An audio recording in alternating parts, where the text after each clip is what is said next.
Hi everybody, I'm Bree the Plant Lady, coming to you from the beautiful JC Raulston Arboretum in Raleigh, North Carolina. I was here to pick up some plants on my way down to Charlotte Davidson, but I thought I would do a quick stroll to show you how beautiful the Arboretum looks in its fall glory. Behind me you might recognize this Peltis sinensis. This is the weeping hackberry. This is what I have planted in front of my front porch area that's basically acting as an arbor, so to speak. And I totally got that idea from this plant right here behind me. You see, it just kind of weeps right over this walkway and stairwell and greets visitors. So let's go on up and see how the Arboretum looks. I love green cascade. See, this is a multi-stem form. Almost looks like, elephant trunk. And it gets a beautiful golden fall color. And ultimately will be deciduous, so you can enjoy the form. And over here is one of my favorite hardy citrus trees. And look at all that fruit set.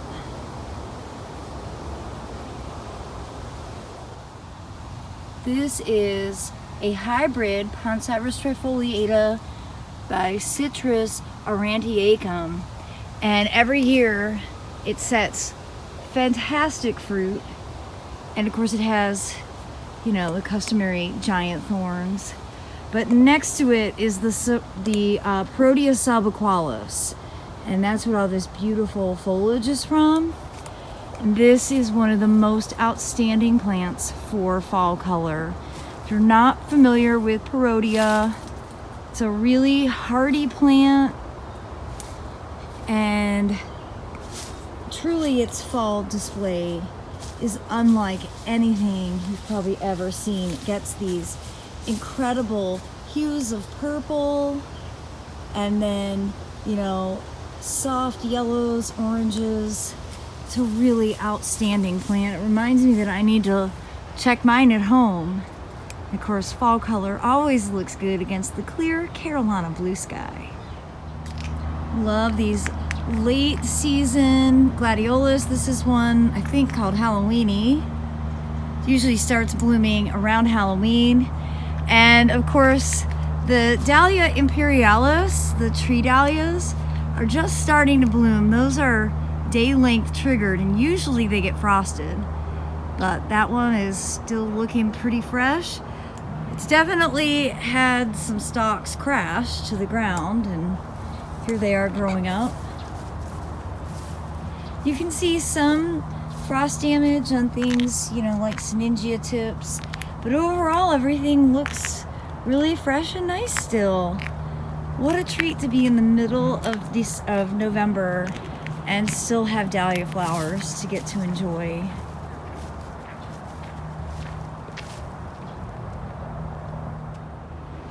Here in the Japanese garden, you see one of the signature crepe myrtles here at the Raulston Arboretum. This is Lagersdromia farii, and it's just one of the most magnificent specimens for the incredible bark display.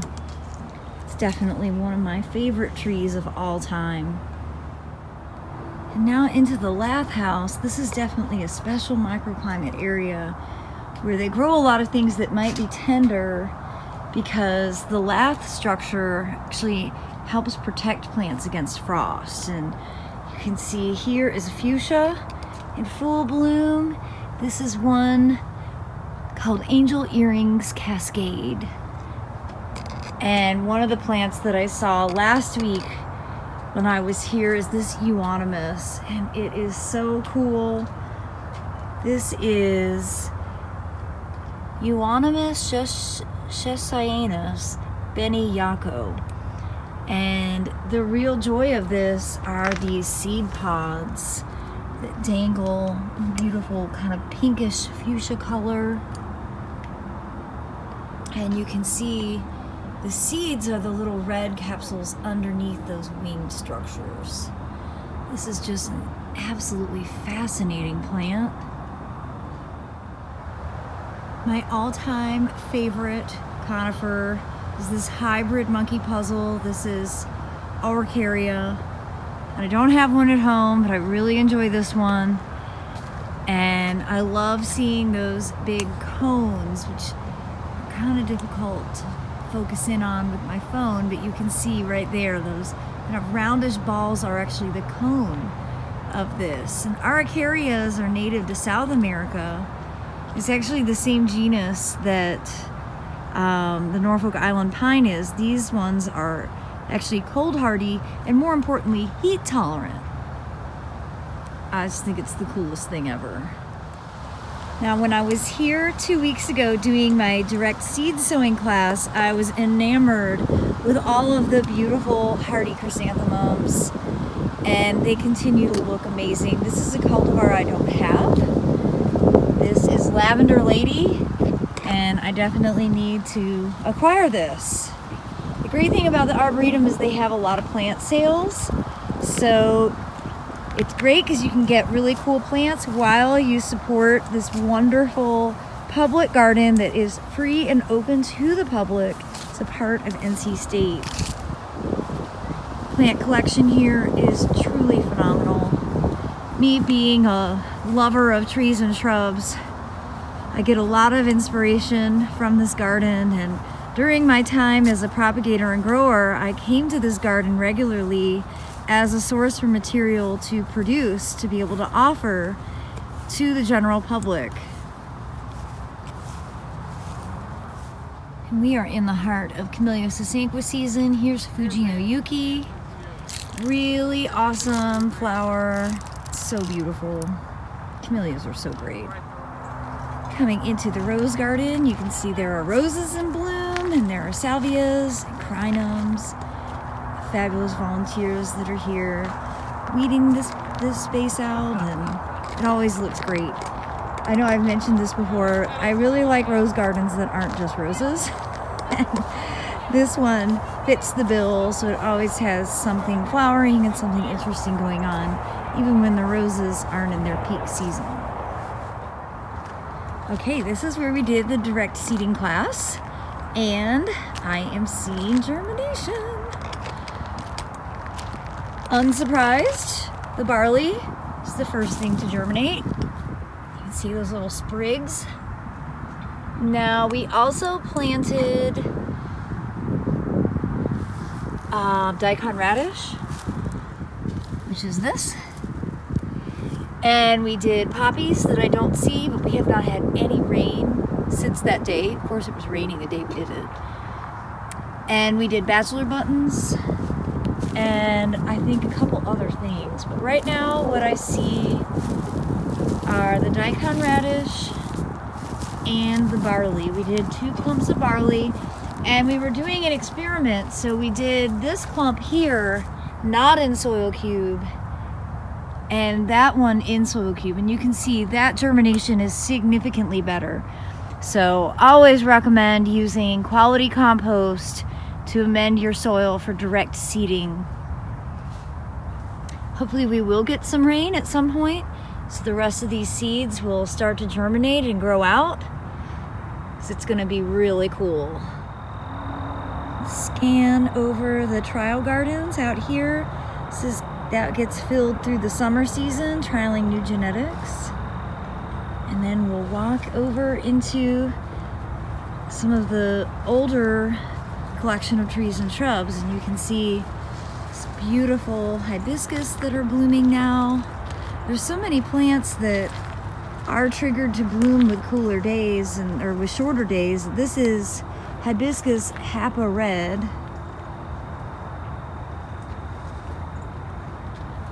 All the different fall color in the background.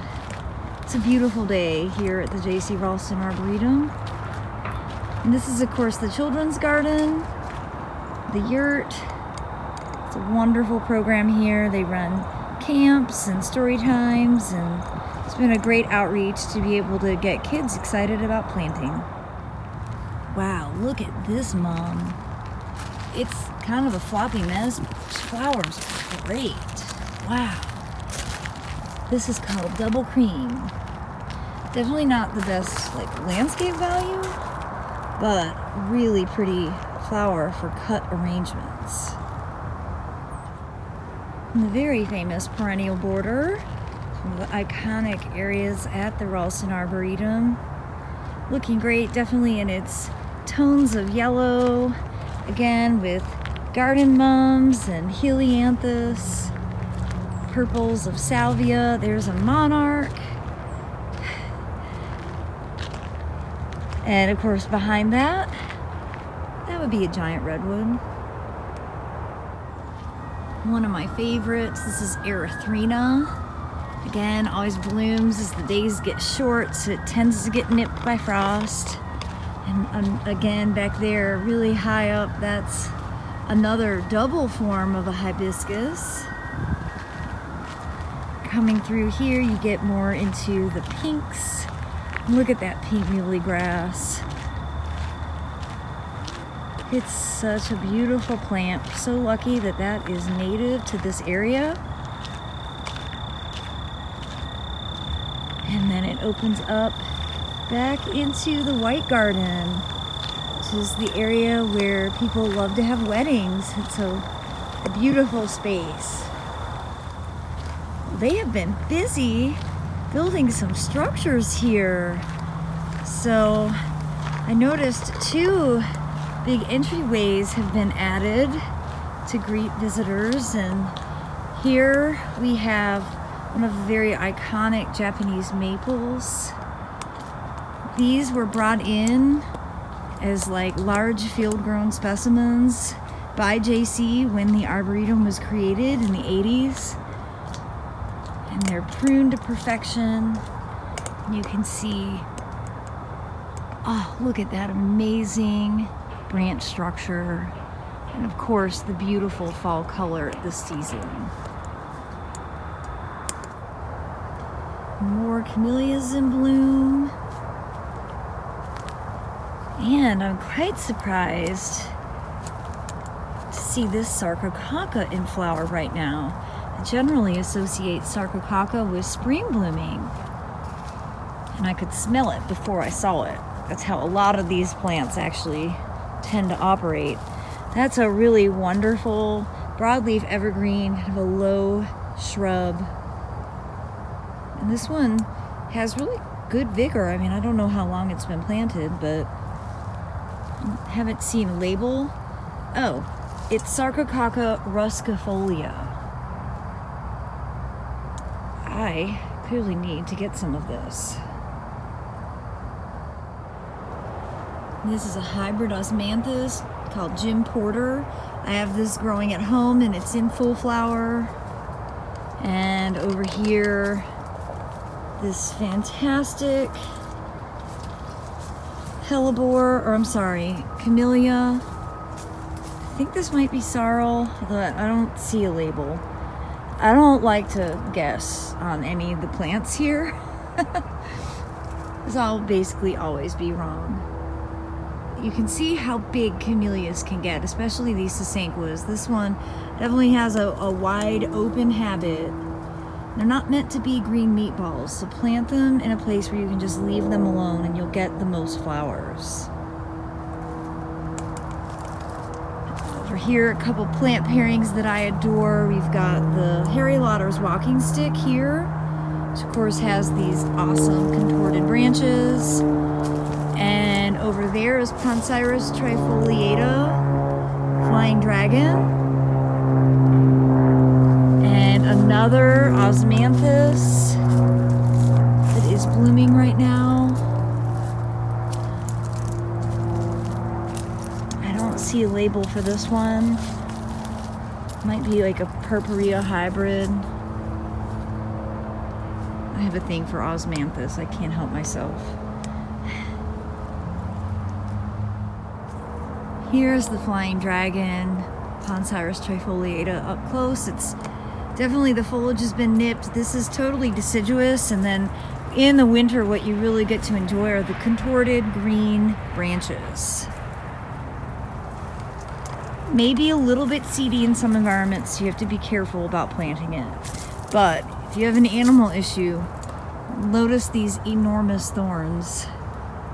They'll even keep the the squirrels out. It's very effective. If you plant this in an area where deer are walking, they will stop. They will change their path.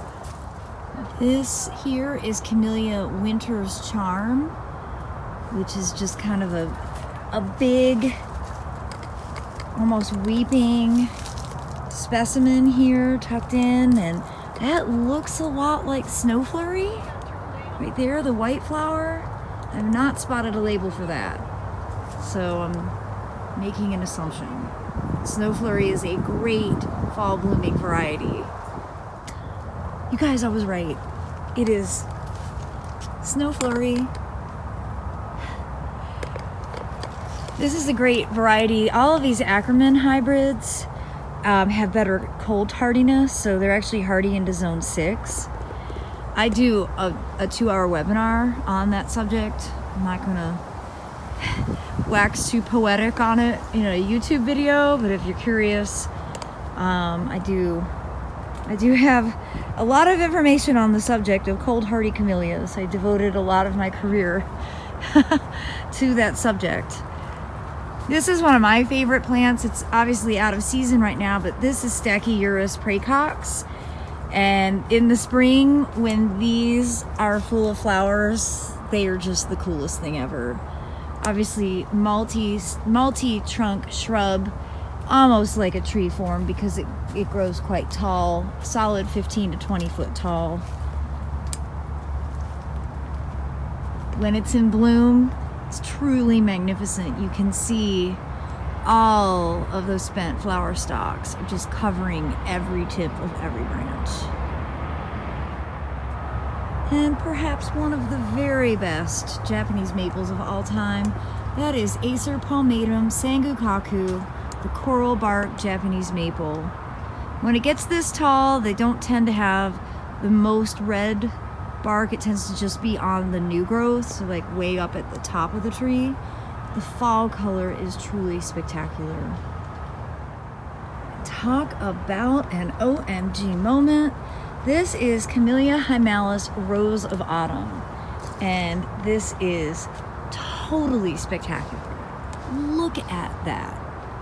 Absolutely fantastic. Looks like a dead cryptomeria in front of it. Let's get up onto these blooms. They are so beautiful. Oh, I love camellias. Another one of my favorite camellias is Yume. You can see it has kind of bicolored flowers, the nice little heart-shaped indentation on the petals. This is a hybrid, and I actually have a plant named for me that is a seedling off of Yume. It's solid pink, and it's blooming right now in my home garden. I'll show it in my weekly garden tour that I will post on Sunday. If you've been following my videos, you might remember this cherry from the spring when it was in bloom, and I completely lost my mind over it. It was called the green cherry. It's a big pom-pom, whitish green flower that was several weeks later than all the other cherries. Here it is in its fall color, and I'm happy to report I have several of these propagated from this plant. I did that this spring, and basically I just took these suckering pieces like these right here at the base. I stuck the cuttings in May, and they were rooted by July, and they will get planted on the new property this coming spring.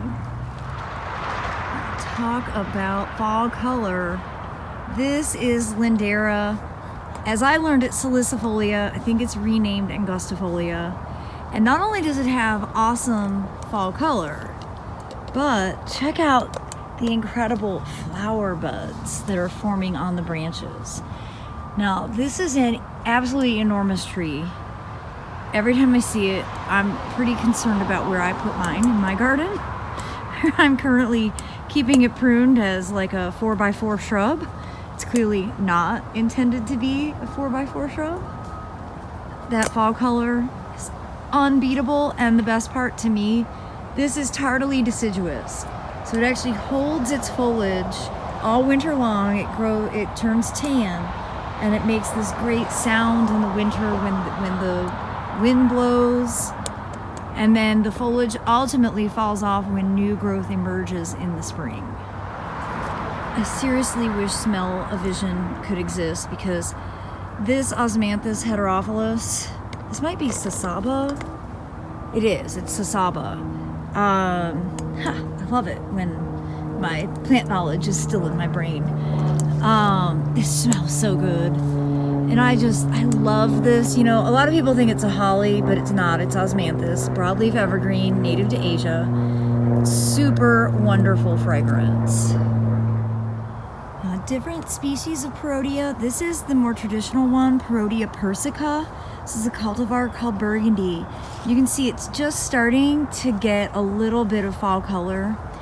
This is often one of the last plants in the North Carolina landscape to color up, and it's just such an elegant plant. It's also called ironwood, and you can see it's like really slick branches, multi-stem habit. I love the genera Perotea, and like that one I showed you, Perotea subaqualis, is really magnificent for its bright red foliage now. This will be probably 3 to 4 weeks before this gets into its full fall glory. This is Bihu, this really kind of like buttery yellow bark, and then as it cools off and through the winter, that new growth will really turn kind of like a peachy orange. It's such a spectacular plant. I don't have one, but I will for the new property. One of the signature plants here at the Arboretum is this hybrid Calycanthus. This is Calycanthus Hartlage wine, and you know, it has wonderful big burgundy blooms in like late spring, early summer, but of course this beautiful golden flush before the leaves fall off for the season. Two more of those beautiful Lagerstromia farii crepe myrtles, really magnificent. Coming down here to the visitor center and down to the education. I'm so grateful to have the JC Raulston Arboretum in our Raleigh community. There's so much you can learn, so much to be inspired from. And my obsession with chrysanthemums seems to have no end. This Asian sassafras is just about finished. This is Sassafras Zumu. I still count it as one of the plants that I'm most proud of for being able to propagate via cutting. Really wonderful plant. Has beautiful yellow flowers in the late winter, early spring, and equally beautiful yellow foliage at this time of year.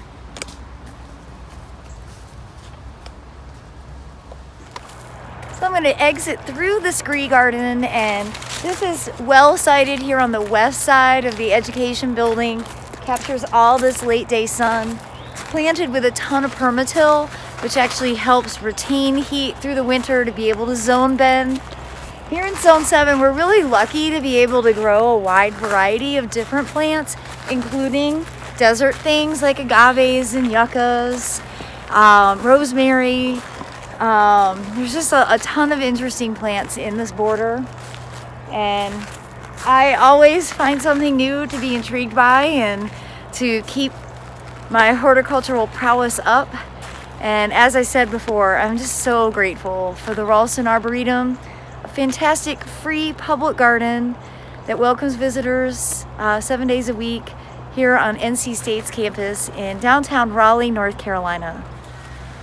What's so amazing about the scree garden is that you have these scenes that look like you should be in South Africa, you know, with things like aloes in full bloom, muhlenbergias, various yuccas and asparagus, and of course, agaves.